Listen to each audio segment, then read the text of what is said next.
Вода является неотъемлемой частью нашего здоровья и благополучия.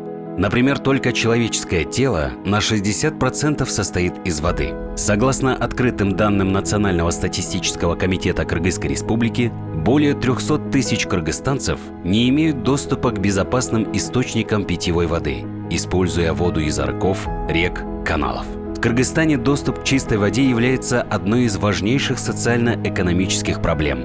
К загрязнению открытых водоемов приводит увеличение сброса загрязняющих веществ, плачевное состояние очистных сооружений, недостаточное внимание способам хранения, обработки, утилизации промышленных и бытовых отходов. Загрязнение водных ресурсов наносит вред, который отражается на нас с вами уже сегодня и на последующих поколениях.